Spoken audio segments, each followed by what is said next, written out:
Hello, Ops Talks fans. Welcome to this week's Ops Talks. And this is a really exciting Ops Talks episode. We're going to be talking about implementation, what can go great, what can go not so great, and best practices for operators that are either choosing to use Rently or really any technology.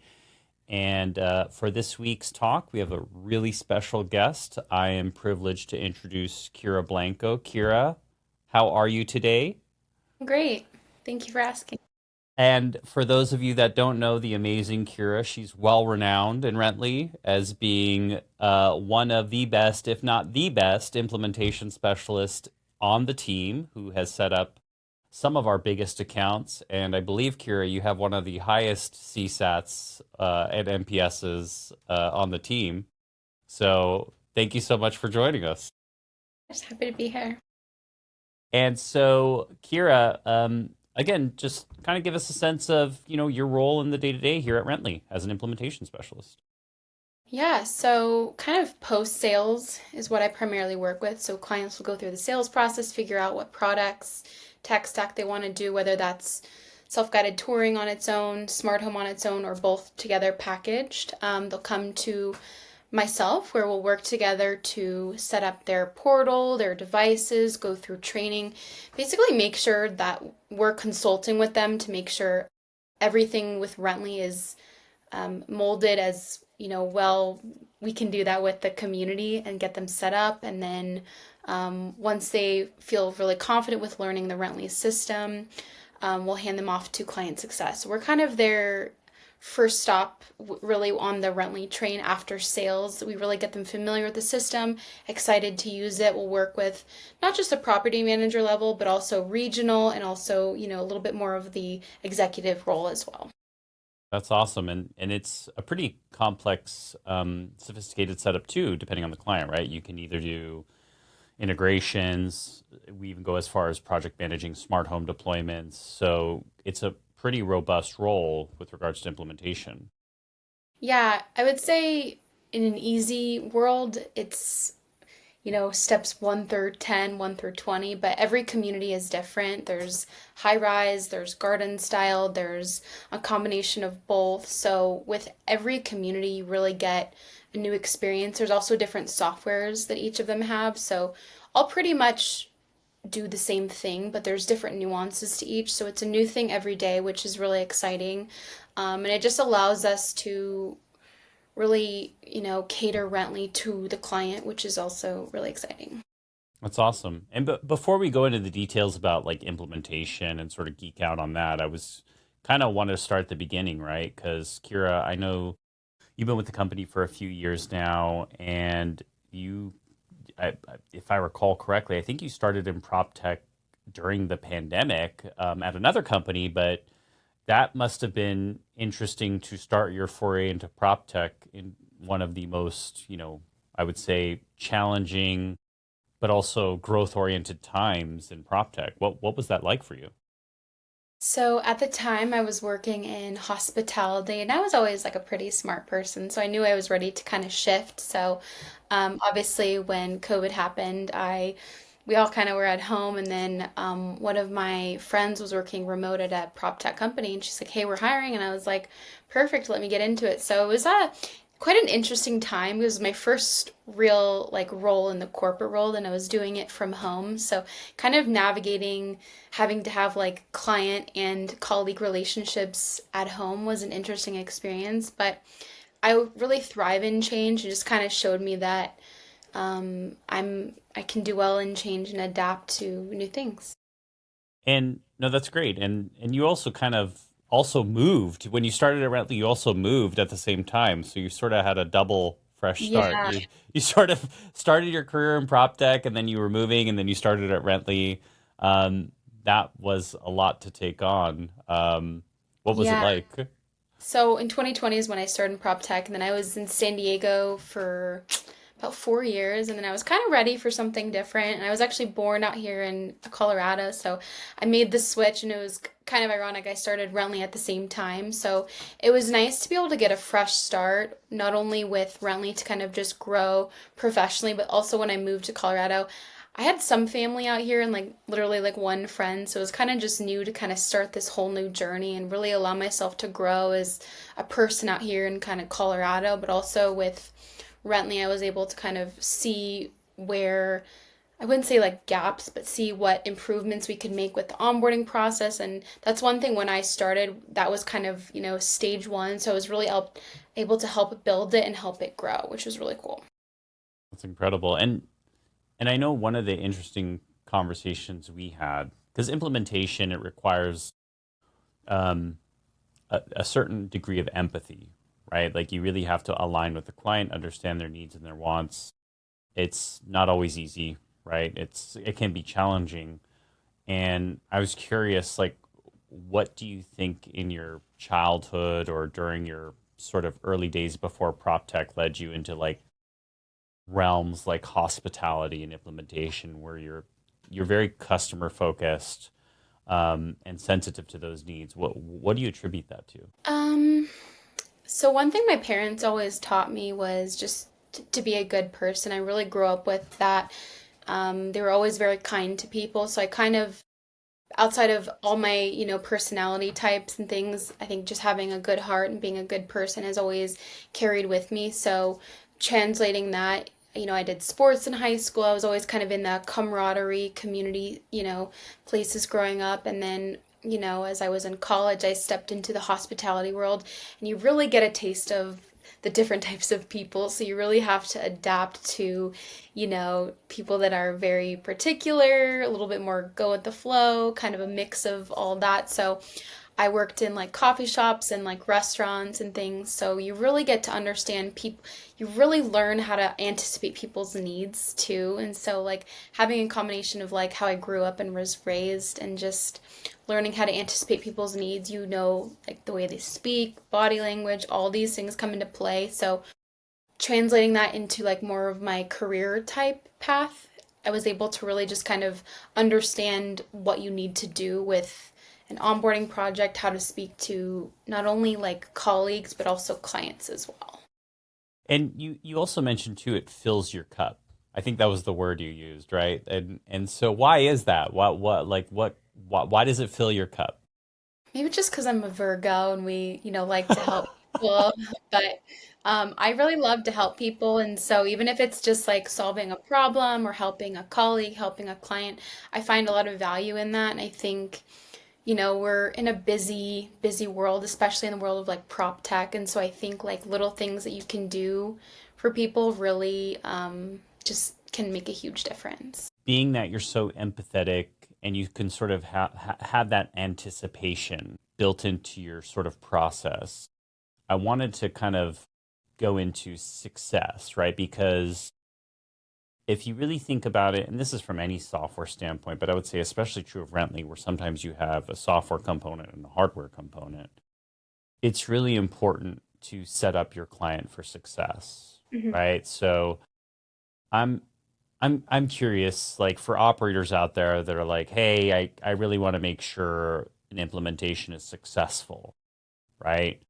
What are Kira Blanco's like must do's? Like this is what you must do in order to have a successful implementation, whether it's for Rentley or just any platform in general. Yeah, this will apply to any platform, but particularly Rentley because I love working here. But when you're bringing on a new technology to a community or 5 or 10 or 20 to 100, having the adoption start from the top. So if you have someone at your company that's a Rentley champion, whether that's if you're doing one community, it's the regional that's going to help facilitate all of the needs where you're taking action and helping your property managers feel like they have that support from not only your end, they'll feel it from our end as well. So when it starts from the top, it waterfalls down, and I've seen that success. Um, and I also really think making sure property managers feel supported. They're probably the busiest people that I've really ever had the pleasure of getting to work with. So when they feel supported, when I see like a regional or a marketing VP really involved in like a community onboarding, whether that's self-guided touring, smart home, or both, the success just flows down. You have the gold mine from the top and it flows down to the bottom and it creates that success.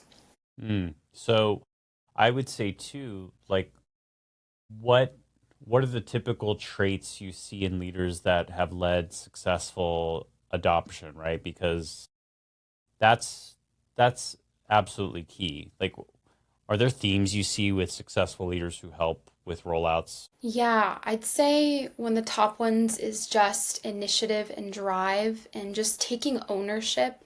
I've seen some clients where they'll just pass it off to the next person to deal with it. Right. But if you have someone that just takes ownership of, yeah, let me set up the integration, let me get what you need, let me do it, that's a huge factor. I also think having a passion for what you do and not just going through the day to day, you can really feel someone's excitement and happiness at their job by just the way that they speak and the way they interact. I think just having general positive attitude as well. Yeah, I would agree. I think I see a couple of themes when I think about like logos that have had the best adoption is the executive champion or whoever you Hmm. want to call it is very much a cheerleader for not Yeah. just Rently, but for the client adopting the Rently system, right? Hmm. Like they're very good about not just champion being a champion for Rently and the technology,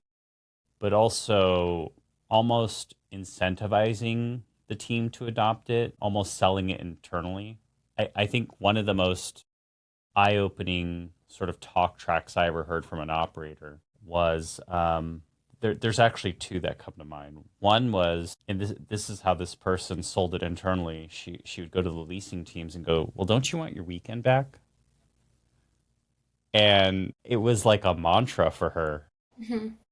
because you get people that are resistant to change, but she would keep saying, "Well, don't you guys want your weekend back?" And like you can't pitch against that. I mean, that's like if you're an on-site team and you're hearing don't you want your weekend back from your manager, you're sort of like, yeah, well, I kind of do. And that was one way I remember her getting adoption because people were resisting, and that was her mantra. And there was a second one. Actually, I think you implemented them, but do you know who I'm talking about? You know I who I'm talking do. about. Do you remember her mantra? I know that they required a certain percentage of tours Yeah.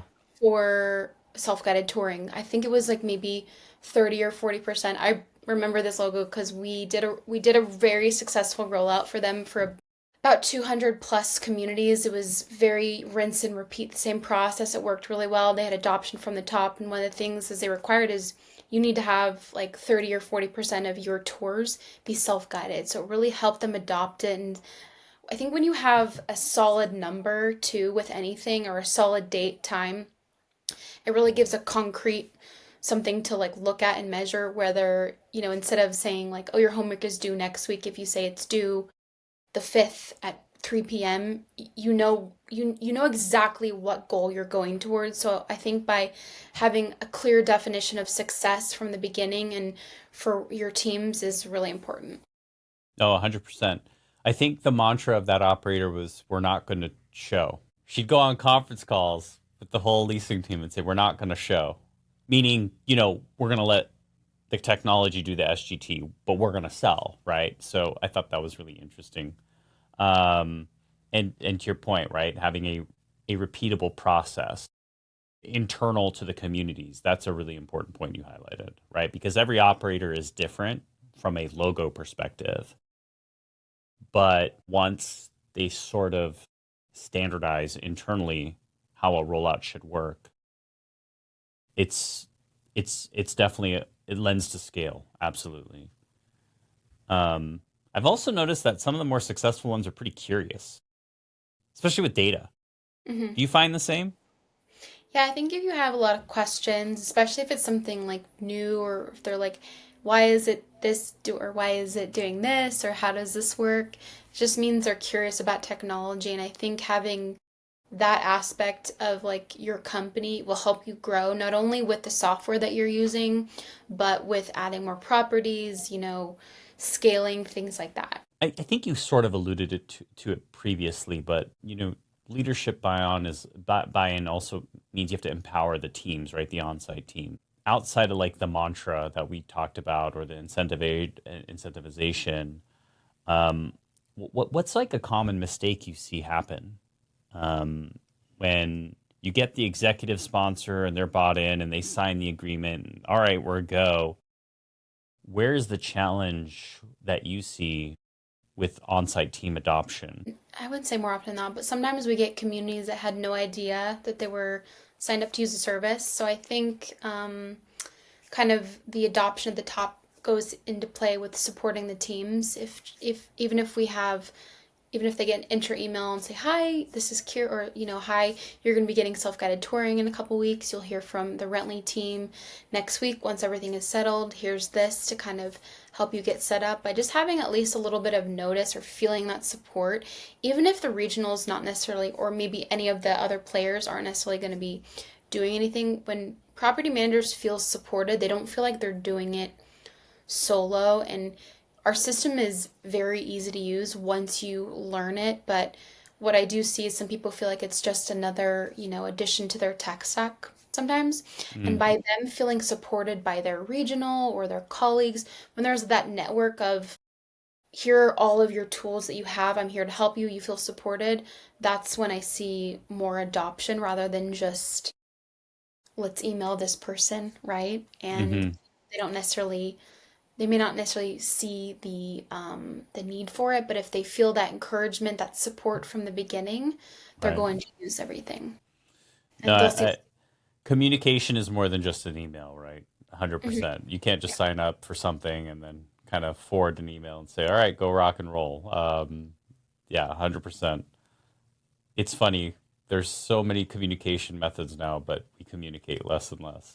Hmm. It's kind of an interesting parallel we see. So I That is always interesting. encourage over communication. So let's switch gears a little bit. You obviously are human. Hmm. That's part of this podcast too. Tell us a little bit about the human Kira. I have learned, Kira, that you love travel. I also love travel. I have a lot more baggage than you do because I have three kids and a wife I have to tow along. Tell us about your travel adventures. What's your favorite travel place? Tell us worst tell us something. I've, Enlighten I've, us, travel. I have two. I have like a funny one and a good one. So last year was my first trip to Europe. I was very First? grateful. Yeah, Nice. first one. So I've been wanting to Cool. go for a while. I just think like timing didn't work out. So I went for my 30th birthday last year with one of my best friends. And Congrats. we went to England, Scotland, and then we went up to Norway. We went up Mm. to the very tip. It's called the Lofoten Islands. It's like the very tip of Norway. It's like a bit above the Arctic Circle. So it was a really cool experience just to see the different landscapes and just kind of feel so far away, if that makes sense. It was really special to see that. We got to see the Northern Lights. So I think it's like a once in a lifetime trip. That sounds awesome. Now we want to hear the real juice. Worst part. Worst travel experience ever. And what did you learn from it? And how does it apply to PropTech? Maybe there's like a metaphor in that negative experience. So I recently went back to England and I booked an Airbnb and it was not what was advertised. So I had to like switch gears and book a hotel and I was just like I was not prepared for not staying there. So I had to kind of quickly find something, like nearby. It ended up working out really well, but it was kind of just not, I've never had that experience with Airbnb. So I was just kind of like taken aback by it. It ended up working out, but I was in another country. I was like frazzled. I was like, oh my goodness. But I guess how I could apply it to prop tech in any kind of any really tech role or corporate role is you kind of have to be prepared for change, especially in the tech world. Things can switch up or change or happen out of nowhere, and you really need to be prepared for that. And I'm very fortunate to be pretty calm minded and able to kind of like see the clearing at the end of the storm per se. So I'm really excuse me, I can't talk. I'm really glad that I was able to just take a moment, figure out what I needed to do and do it. So I have a similar story. So I went to Italy. I'm half Italian, by the way. I don't know if you know that. So I went to go visit my family. Um, Italian trains are known for going on strike. By the way, I didn't know this. Did you know this? Is this a No, well-known thing outside no. of see? Okay, so this is a well-known thing. My aunt even told me, she goes, I said, hey, I booked a train from a city in northern Italy to go north and eventually go to Switzerland with my wife and kids, mind you. My kids are 2, 6, and 8. So my aunt goes, well, hopefully your train leaves. And I go, what do you mean? She goes, they go on strike all the time. They go on strike, and it is so coordinated, by the way. They'll even like post, hey, we're going on strike this day. It's a very well organized thing. It's kind of interesting because here, when you go on strike in the U.S., it's kind of like very, it's not really planned. It's very impulsive. So I'm dragging my kids through Europe, which is already exhausting with my wife. This is parallel to your story, by the way. And we're on this. We've structured our trip so it's trains for most of the part. If one part of the journey collapses, it throws the whole trip. On our last leg of the trip, I get a push notification on my phone. It says your train's going to go on strike tomorrow. We were staying overnight. We had a train the next day. I have like a wife and 3 kids. So Kira, like your Airbnb moment, I had a complete, oh my God, what am I going to do? I have, like, I'm not, like, I have people to feed. Like, I can't just, what am I going to do? My wife kind of like was like, it's okay. We'll figure something out. And she sort of instilled in me the kind of agile mindset you're taking, like, hey, we'll figure it out, we'll find a way, we'll rent a car, whatever. Anyway, it turns out we figured it out, but it sort of teaches you life doesn't care about your plans. Like, it just, you just got to deal. Hmm. And I think the more important thing too is, and you probably see this a lot when you deal with customers, is you can't always show the uncertainty that you know, Hmm. right? So one of the things I had to be cognizant of when that train strike happened is I had 3 kids and they're impressionable. And if I'm freaking out, they're definitely going to freak out. Right? 2, 6, and 8 year old, if they see daddy and mommy stressing out, it's game over. So you got to kind of keep your cool. I think people in product call it the turtle. What do you guys call it when you're stressed out, but it's you're the duck, like you're paddling like a duck. You know, your feet are, but you're keeping your head above water. So it's kind of like that. You got to keep your cool, and everything works out. You just gotta, you can't get in your own head about the thing that you thought would happen would happen. You just have to manage to it. Yeah, I just have to do it. Go with the flow. Exactly. Exactly. Like a Virgo. Exactly. See, I'm a Taurus. That doesn't work. I'm a Taurus. You're still an earth sign. Yeah, but it's hard to go with the flow. My wife's an Aries too. What do you make that? We're 4 days apart. I feel like it's good because you guys are pretty much on the same linear path. Aries are good signs, We're fire both sign. type A. We're both type A though. Is that normal? I feel like, I don't know. I feel like sometimes a balance is good, but I feel like two type A people just really make the world go round because Wow. Look at there's not much that. that can go wrong.